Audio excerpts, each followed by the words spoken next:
મોહિની એકાદશીનો મહિમા જાણીએ। આ વ્રત પૂર્વે રામચંદ્રજીના પૂછવાથી વશિષ્ઠ ઋષિએ કહ્યું હતું, આ વ્રત સર્વે પાપનો ક્ષય કરનાર, સર્વે દુઃખોને કાપનારો અને વ્રતોમાં ઉત્તમ એવું જે વ્રત હોય તો વૈશાખ સુધીની મોહિની એકાદશી છે। રામચંદ્રજીએ સીતાજીનો વિરહ થવાના દુઃખના કારણે પૂછેલો। આ વ્રતથી જીવાત્મા મોહ તથા પાપમાંથી જરૂર મુક્ત થશે। સરસ્વતી નદીના રમણીય તીરે ભદ્રાવતી નામે સુંદર નગરી છે। ત્યાં હે રામ સોમવંશમાં ઉત્પન્ન થયેલા ધૃતિમાન નામે રાજા રાજ્ય કરતો હતો।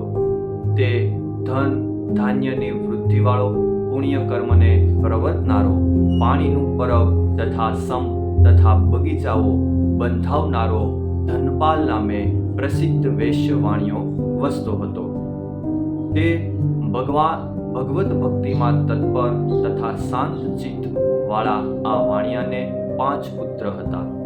તે પાંચમો મહાપાપિષ્ઠ એવો નિરંતર જુગાર આદિ વ્યસનોમાં પ્રેમવાળો, પારકી સ્ત્રીની સાથે વ્યભિચાર કરવાની ઈચ્છાવાળો દુષ્ટ બુદ્ધિ નામનો હતો। તે દેવતાઓ અને બ્રાહ્મણોનું નિંદા કરતો હતો। વળી તે પિતાના દ્રવ્યનો ક્ષય કરનારો, અભક્ષ્ય વસ્તુને ખાનારો, હંમેશા મદિરા પીવાના પ્રીતિવાળો તથા ગણિકાઓ સાથે વિહાર કરનારો હતો। તેથી તેના પિતાએ ઘરમાંથી કાઢી મૂક્યો। જ્યારે ગણિકાઓએ પણ ધન રહિત હોવાથી દુષ્ટ બુદ્ધિને કાઢી મૂક્યો। પછી તે અતિ નિરાશ થઈ ચોરીના કાર્ય કરવા લાગ્યો। વારંવાર ચોરીમાં પકડાવાથી રાજાએ તેને રાજ્યની બહાર કાઢી મૂક્યો। પછી તે વનમાં હિંસક પશુ પક્ષીને મારી માંસ ભક્ષણ કરવા લાગ્યો।